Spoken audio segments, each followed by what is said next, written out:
All right, guys, we're doing the 29th hired request on the 2018 list, almost halfway through the list. This is the soundtrack to The Magnificent Seven. Very fun. I have a piano and keyboard layer. Let's take a listen to this.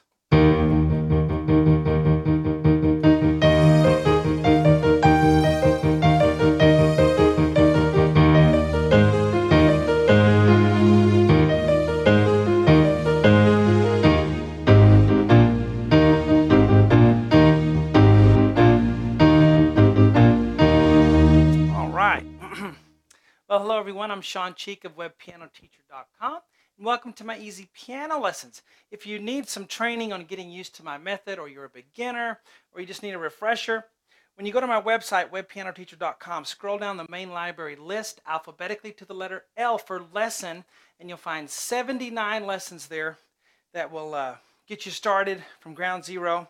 Some of you might want to start in the middle of it, depending on where you are. I'll just give you a little help before you try to tackle something that's difficult. And then some of you just jump right in. So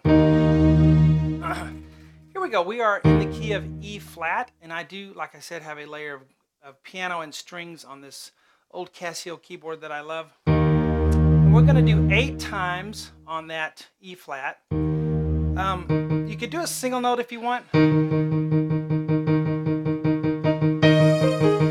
I was doing an octave to make it a little fuller, but either way works. I'm going to do the octave just for me. So 8 times in a 1, 2, 3, 4, 5, 6, 7, 8. Okay? So, and then we're going to do it, that's why the 8 there. 1, 2, 3, 4, 5, 6, 7, 8. And then 6 more times, 1, 2, 3, 4, 5, 6. But on the 7th time, I'm going to play an E flat on the right hand. And then 1 more E flat. These left hand E flats are the same speed throughout. So you might just want to practice. Just have a loose wrist so you can do it. That's the key to playing repeated octaves or repeated chords or anything, is to have a really flexible, loose wrist. It's kind of flapping, you know. I have some ducks out in the barn and they flap their wings. Just think of that. So you hit the E flat on the right hand, and definitely do not pedal this. You'll ruin it if you pedal it. I'm doing an orchestral transcription. When piano is handling something like that, which it does very well, you want to use very minimal scarce pedal, if at all, because the orchestra doesn't have pedal, right? So the E flats continue on the left hand as usual. The right hand E flat, this one is high. E flat, C, A flat, bum, bum, bum. So la da da da. I'll go 4, 2, 1 on that. Bum, bum, bum, bum. Now, F, D, B flat. Notice that that's a B flat chord. Done any of my chord lessons, you'll recognize that. Notice that it's a chord. You don't hold all the notes down, but just having your hand in that position will help you. It'll feel familiar to you.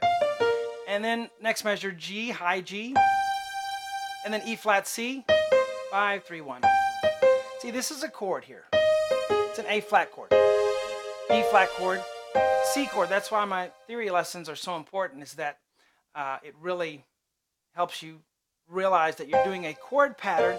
Instead of thinking of all these notes up here individually, you just think of the chord pattern. So back to the B flat chord at the end, and then E flat, C, A flat, E flat, C, A flat, bum, bum, bum.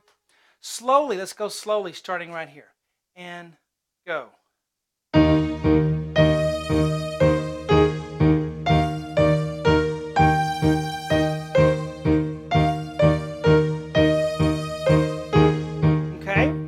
Up. You've got to keep it light, okay, not heavy. Keep it light, okay? Again from the beginning. Oh, 1, 2, 3, 4, 5, 6, 7, 8. 1, 2, 3, 4, 5, 6. All right, guys, there's your part 1. And we finish it on WebPianoTeacher.com. Do the whole arrangement for a piano. It's a lot of fun.